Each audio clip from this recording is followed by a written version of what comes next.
آپ کا نامی اسم گرامی موسیٰ ہے اور لقب ابو الحسن ہے، ابو عبداللہ ہے، اور القاب میں سے مشہور لقب کاظم اور باب الحوائج ہے۔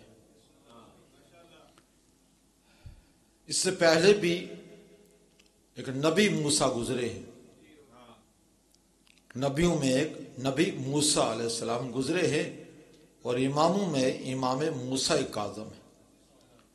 نبی موسیٰ غضبان کے طور پر مشہور تھے، اور امام موسیٰ کاظم کے عنوان سے مشہور ہے۔ کاظم کسے کہتے ہیں؟ غصے کو پی جانے والی ہستی۔ وہ نبی موسیٰ جو گزرے ہیں ان کی زندگی کے حالات بہت طولانی ہیں۔ ایک واقعہ جو ان کے شیعوں کا تھا کہ ان کے شیعہ جب ان کو پکارتے تھے تو نبی موسیٰ اپنے ہر شیعہ کے استغاثے پر اس کی مدد کو پہنچتے تھے۔ قرآن میں واقعہ موجود ہے، مر علی قریۃ، ایک ایسے قریہ سے گزرے، وجد فیہ رجلان یقتتلان، کے دو مرد آپس میں مقاتلہ کر رہے ہیں، لڑ رہے ہیں۔ ان دو میں سے ایک حضرت موسیٰ کا شیعہ تھا، اور جو شیعہ موسیٰ تھا اس نے حضرت موسیٰ کو مدد کے لیے پکارا۔ فاستغاثہ الذی من شیعتہ، جو حضرت موسیٰ کا شیعہ تھا اس نے حضرت موسیٰ کو مدد کے لیے پکارا، اور حضرت موسیٰ نے اپنے شیعہ کے استغاثے کو سنا اور اس کی مدد کو پہنچے، اور اپنے شیعہ کے دشمن کو مکہ مارا، وقضا علیہ، اور اس کی موت واقع ہو گئی۔ یہ واقعہ آپ نے سنا ہوا ہے، اور اس سے استنباط و استخراج یہ ہوتا ہے کہ موسیٰ نبی کا شیعہ موسیٰ کو پکارتا تھا۔ شیعہ کہتے ہی اسے ہیں کہ جو جس کو مانتا ہو مشکلات میں اسے پکارے۔ وہ موسیٰ کا شیعہ تھا، اس نے مشکلات میں حضرت موسیٰ سے استغاثہ کیا، حضرت موسیٰ نے اپنے شیعہ کی مدد کی۔ تو نتیجہ یہ نکلا کہ جو جس کا شیعہ ہوتا ہے مشکلات میں اسے پکارتا ہے۔ وہ حضرت موسیٰ کا شیعہ تھا، اس نے حضرت موسیٰ کو پکارا۔ ہم علی بادشاہ کے شیعہ ہیں، علی کو پکارتے ہیں۔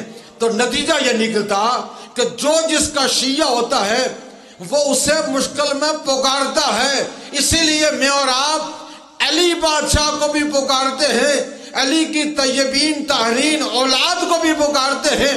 آج بھی فرزند علی امام زمانہ اس کائنات میں موجود ہیں جن سے ہر شیعہ کو استغاثہ کرنا چاہیے، پکارنا چاہیے۔ تو حضرت موسیٰ اپنے شیعہ کو مدد کو پہنچتے تھے۔ دوسرا واقعہ وہ دریائے نیل کی وادی پر جب فرعون نے لشکر تیار کیا، حضرت موسیٰ کو اللہ نے حکم دیا، موسیٰ جاؤ، دریا کے کنارے جاؤ اور اپنے اصحاب اور لشکر والوں کو لے کر دریا سے ادھر پار ہو جاؤ۔ فرعون کا لشکر بڑا کثیر ہے، اور کہیں ایسا نہ ہو کہ وہ تمہارے لشکر والوں کو تباہ کر دے۔ حضرت موسیٰ علیہ السلام نے اپنے لشکر کو لیا، دریا کے کنارے آئے۔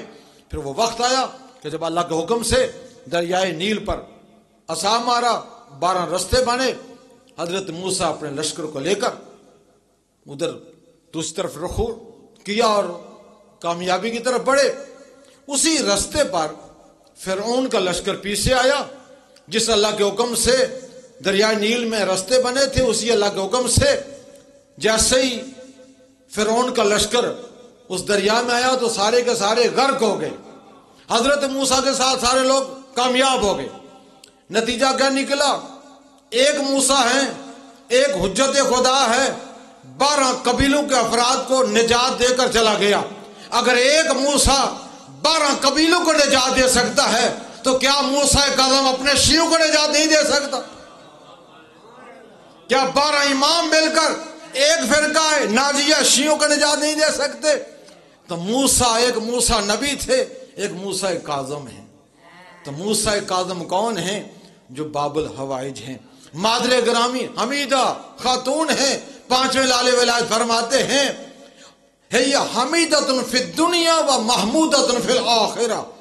اتنی بزرگ عظیم مخدومہ تھی، دنیا میں حمیدہ تھی اور آخرت میں محمودہ قرار پائیں گی۔ وہ امام کاظم جس کو زندان میں رکھا گیا، تفصیلات میں نہیں جانا، برادران بے زنداد میں خطاب کریں گے۔ امام کو زندان میں رکھا گیا، علماء نے لکھا یہ وجود امام کو زندان میں نہیں رکھا گیا، کردار مصطفیٰ کو زندان میں رکھا گیا۔ ہارون رشید فاسق ترین انسان، مفسد ترین انسان، دہشت گرد، مفسد، فاسق، فاجر، کئی بہانے اور کئی طریقے استعمال کیے کہ امام موسیٰ کاظم کے وجود مبارک کو دنیا سے ہٹایا جائے، ختم کیا جائے، طرح طرح کے بہانے۔ حتیٰ کہ علماء نے لکھا، علامہ نجم الحسن کراروی نے بڑی کتاب 14 ستارے میں لکھا، ایک فاحشہ عورت کو زندان میں بھیجا۔ اس دور کے جتنے درم و دینار، جتنی قیمتی چیزیں تھیں، کہ تم جا کر امام کو متہم کرو تاکہ میرے لیے کوئی بہانہ جواز بنے، اور میں امام کو، عورت کو جب بھیجا، فاحشہ عورت۔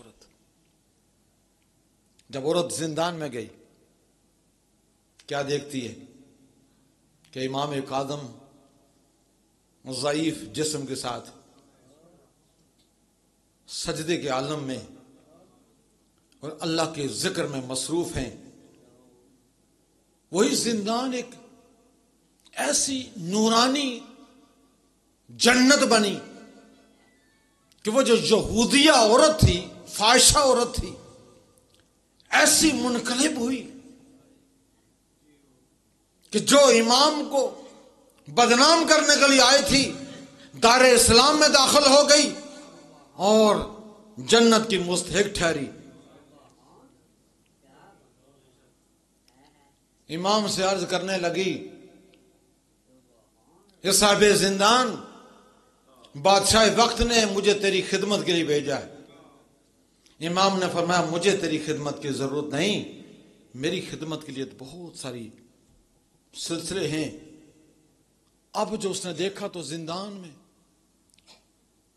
حور و غلمان ہیں جو امام کی خدمت کے لیے حاضر ہیں،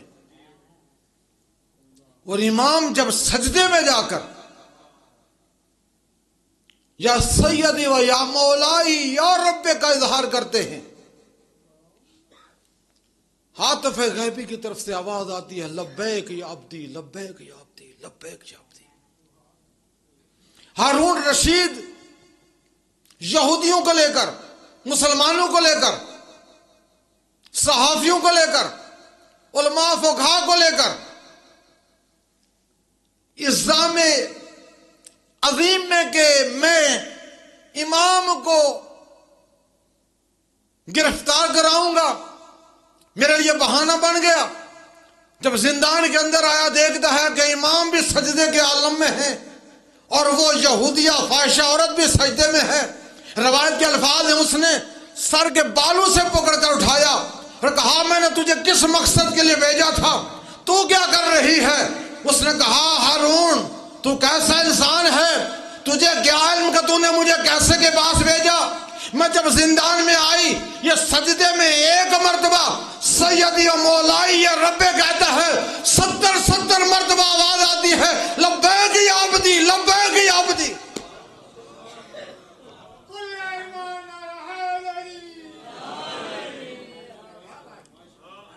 امام نے اس سے ایک ہی جملہ کہا، اے آنے والی، تجھے علم ہونا چاہیے کہ میں ابن زہرا ہوں، میں ابن رسول ہوں، خبردار مجھے کاظم امام کو متہم کرنا،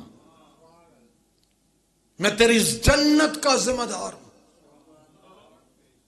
ذکر الہی اس نہج کا تھا، اس ارتقائی منزل پر تھا کہ مقلب القلوب ذات نے امام کاظم کے ذکر عظیم سے اس کا قلب مقلب کیا کہ وہ یہودیت سے دار اسلام میں داخل ہوئی اور دار اسلام سے دار ایمان میں داخل ہوئی.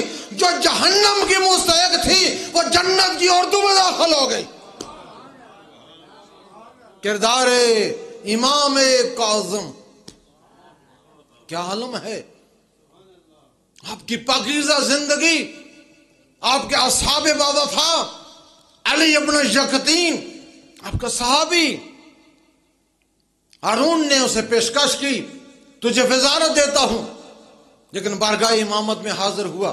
یبن رسول اللہ، یبن امیر المومنین، حجت خدا، آپ جانتے ہیں کہ میں آپ کا چاہنے والا ہوں، آپ کا محب ہوں، آپ کا مولائی ہوں، آپ کی ولایت کا اقرار کرتا ہوں. مولا جانتا ہوں ظالم ہے، دعوت دے رہا ہے، لیکن مولا میں جانتا ہوں حجت خدا کے موجودگی میں، ابن رسول کی موجودگی میں اس کے ساتھ تعاون نہیں کر سکتا. لیکن مولا اگر آپ حکم فرمائیں، آپ اجازت میں رحمت فرمائیں، جا سکتا ہوں. امام نے فرمایا علی ابن یقطین ظالم ہے، ظالم کے ساتھ تعاون کرنا بھی ظلم عظیم ہے. ہر ظلم گناہ ہے، ہر گناہ کا کفارہ ہے. جا سکتا ہے. اس گناہ کا کفارہ یہ ہے کہ جب تیرے پاس ہمارے چاہنے والے آئیں تو ان کی مدد کرنا. اس کا مطلب یہ ہے شیعہ جو ہوتا ہے وہ نظریاتی سرحدوں کا محافظ ہوتا ہے.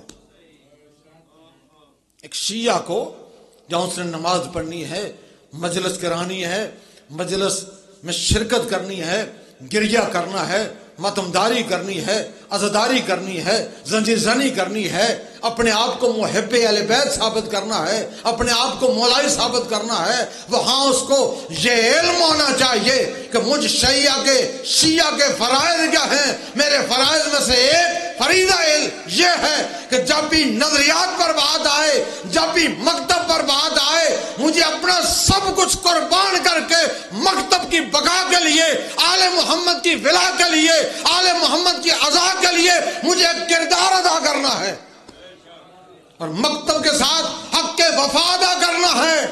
یہی وجہ ہے کہ اگر کوئی تشیع میں سے ہے، لیکن اگر مکتب پر بات آئے، نظریات پر بات آئے اور وہ گھر میں بیٹھا رہے اور وہ پیچھے رہ جائے، اس کا مطلب ہے وہ کوفے والا شیعہ تو ہو سکتا ہے، کربلا والا شیعہ نہیں بن سکتا. کربلا کا شیعہ بننے کے لیے ضروری ہے کہ وہ میدان میں آئے، نظریات کے لیے اپنا کردار ادا کرے. اور یہ اظہار امام موسیٰ کاظم کے صحابی علی ابن یقطین نے کیا. کیا کیا کہ مولا آپ اجازت دیں تو میں جا سکتا ہوں، اگر آپ اجازت نہ دیں نہیں جا سکتا. علی ابن یقطین چلا گیا. انتہائی زیرک، انتہائی عقل مند، صاحب شعور، بڑا سنجیدہ، بڑا عقل مند. بڑے بڑے فیصلے جو ہارون کے بڑے بڑے فقہاء، بڑے بڑے علماء اور بڑے بڑے وکلاء اور بڑے بڑے سیاستدانوں سے نہیں ہو سکتے تھے، وہ فیصلے امام موسیٰ کاظم کا غلام اور امام موسیٰ کاظم کا خادم، امام موسیٰ کاظم کا شیعہ فیصلہ کیا کرتا تھا. بڑی شہرت ہوئی اور شہرت کا یہ عالم کہ بڑے بڑے ہارون کے دربار کے درباری حیران و پریشان و مشوش ہیں کہ ہماری موجودگی میں ہارون امام کاظم کے شیعہ سے فیصلے کراتا ہے. شکایات کا ڈیر لگ گیا. ہارون یہ کیا کر رہا ہے؟ کس سے فیصلے کرا رہا ہے؟ یہ امام کاظم کا شیعہ ہے. کہا نہیں، تم جھوٹ بول رہے ہو. پھر بڑا وہ بھی شاطر تھا. ایک جبہ، قیمتی جبہ علی ابن یقطین کو ہدیہ کیا. علی ابن یقطین نے دیکھا کہ میرے وقت کا امام حجت خدا یہ اتنا قیمتی جبہ میں امام کی خدمت پیش کرتا. اس نے وہ جبہ امام کاظم علیہ السلام کو ہدیے کے طور پر بھیجا. امام نے اسے قبول کیا اور قبول کرنے کے بعد اس غلام سے کہا کہ علی ابن یقطین سے کہو تمہاری محبت، تمہاری عقیدت، تمہارا ہدیہ قبول، لیکن اسے اپنے پاس سنبھال کے رکھو، ایک وقت آنے والا ہے تجھے یہ جبہ کام دے گا. امام علم الغیب جانتے ہیں، اپنے ایک ایک شیعہ کے متعلق جانتے ہیں، ہمارے شیعہ کے کس شیعہ کے پاس کیا کیا معاملات ہیں، کیا مسائل ہیں، کیا مشکلات ہیں، کیا ان کا حل ہے۔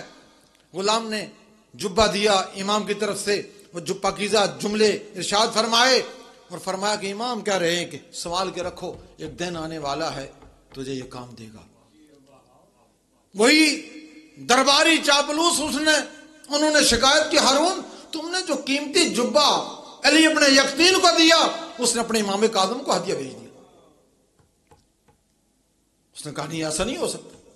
علی ابن یقطین کو طلب کیا، کہا علی ابن یقطین وہ جبہ مجھے چاہیے جو میں تجھے دیا تھا۔ اس نے غلام بھیجا، فوراً جبہ لایا گیا۔ اب علی ابن یقطین کو علم ہوا کہ میرے امام کاظم نے کس موقع پر میری مدد فرمائی۔ امام جانتے ہیں کہ کیا عالم۔ پھر کہا کہ یہ شیعہ ہے، شیعہ طریقے سے وضو کرتا ہے، شیعہ طریقے سے نماز پڑھتا ہے، ہارون تو اس سے فیصلے کراتا ہے۔ کہا نہیں ایسا نہیں ہے، تم جھوٹ بولتے ہو۔ ایک دن اذان ہوئی اور جیسے انہوں نے شکایت لگائی، ایک دن پہلے امام موسیٰ کاظم کا علی ابن یقطین کو خط آیا، علی ابن یقطین جب سے میرا خط پہنچے تب سے تم نے وضو کا طریقہ تبدیل کرنا ہے، اور جب تک ہمارا دوسرا خط نہ آئے اسی طریقے پر قائم رہنا ہے۔ ہارون مکان منزل کی چھت پر گیا، نیچے وہ وضو کر رہا تھا، اوپر سے دیکھنے لگا کہ یہ میرے درباری جو اس کے متعلق حسد کرتے ہیں، کینہ کرتے ہیں اور بار بار شکایات کا ڈھیر لگاتے ہیں، میں خود دیکھتا ہوں، ملاحظہ کرتا ہوں ان کی حقیقت کہاں تک ہے۔ اوپر سے جا کر دیکھا کہ علی ابن یقطین اسی طریقے پر وضو کر رہا تھا جو طریقہ ہارون کا طریقہ تھا۔ اس کو یقین ہو گیا، جن لوگوں نے شکایت کی ان کو اس نے جیل میں ڈال دیا۔ علی ابن یقطین سرخرو ہے۔ اسی شام کو امام کا دوسرا خط ملا، کہا علی ابن یقطین آج سے تم ہمارے طریقے پر وضو کرنا شروع کر۔ امام کاظم یہی ہارون مکہ کی سرزمین پر حج کو گیا، دیکھا کہ امام کاظم خانہ کعبہ گیا، رش کی وجہ سے یہ حجر اسود کو سلام کرنا چاہتا ہے، لیکن ازدحام اس قدر ہے کہ لوگ اتنے کثیر تعداد میں کہ یہ قریب جا نہیں سکتا۔ کتنے میں دیکھتا ہے یہ، اور ہر امام کے ساتھ ایسا ہوا، امام سجاد کے ساتھ بھی ایسا ہوا، امام رضا کے ساتھ بھی ایسا ہوا، امام کاظم کے ساتھ بھی ایسے ہوا۔ جیسے امام آئے خود بہت رستہ بننا شروع کر دیا، ہر شخص امام کو سلام کرتا ہے، اور امام حجر اسود کو پہنچ کر حجر اسود کو سلام کرتے ہیں، طواف کعبہ کرتے ہیں۔ اور ہارون نے یہ منظر دیکھا، پھر جب مدینہ میں آیا دیکھا کہ امام کاظم علیہ السلام اپنے جد بزرگوار کے روضہ اقدس کے ساتھ ہیں اور سلام کر رہے ہیں، السلام علیکہ یا جدہ، السلام علیکہ یا رسول اللہ۔ ہارون نے دیکھ کر غصے کے عالم میں کہا، اے امام کاظم آپ کیسے اس رسول کے فرزند ہیں؟ آپ تو اس کی بیٹی کے فرزند ہیں، آپ سے کہیں زیادہ ہم ان کے عزیز و اقارب میں آتے ہیں۔ امام نے فرمایا تو نے قرآن نہیں پڑھا، اگر تو نے قرآن پڑھا ہے تو یہ بتا کہ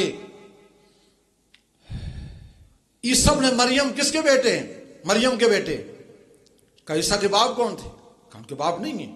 کہا قرآن میں اللہ نے فرمایا کہ عیسیٰ ذریت ابراہیم میں آتے ہیں، اگر عیسیٰ ذریت ابراہیم سے ہو سکتے ہیں تو ہم فاطمہ کے ذریعے سے ذریت رسول میں کیسے نہیں ہو سکتے؟ ہارون یہ بتا، اگر اسی وقت رسول خدا تشریف لے آئیں اور تم سے تمہاری بیٹی کا رشتہ مانگیں، بتاؤ اپنی بیٹی کا رشتہ رسول کو دو گے؟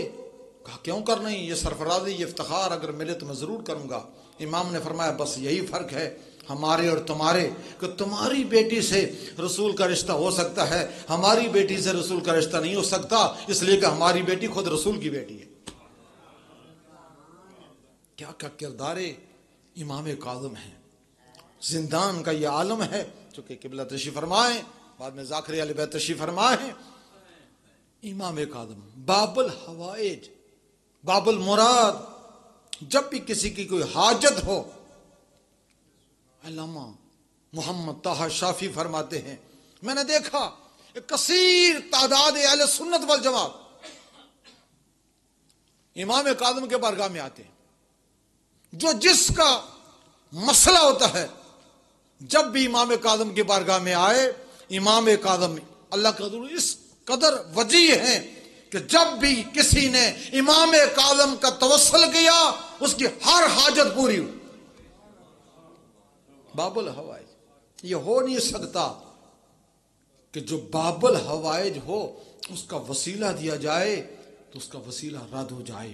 اور ائمہ میں سے ہر امام کے متعلق رسول خدا نے فرمایا کہ تم کس امام سے کیا توسل کرو، اگر دشمن زیادہ رکھتے ہو امیر المومنین کا توسل کیا کرو، یا قاہر العدو یا والی الولی یا مظہر العجائب یا مرتضی علی، اگر دنیا و آخرت کے بلائے جاتے ہو میرے بیٹے حسین سے توسل کیا کرو، اور اگر مریضی کا عالم ہے، لا علاج مرض ہے، میرے بیٹے کاظم کو شفا کے طور پر استعمال کیا کرو، شفا کے لیے توسل کیا کرو، اگر صبر کی سلامتی چاہتے ہو میرے بیٹے رضا کو وسیلہ بنایا کرو، اگر رزق میں وسعت چاہتے ہو میرے بیٹے تقی کو وسیلہ قرار دیا کرو، اور جو لا علاج مریض ہیں ان کی مریضی کی شفا یابی کے لیے بہترین مجرب مؤثر وسیلہ امام کاظم علیہ السلام کا کیا وسیلہ ہے؟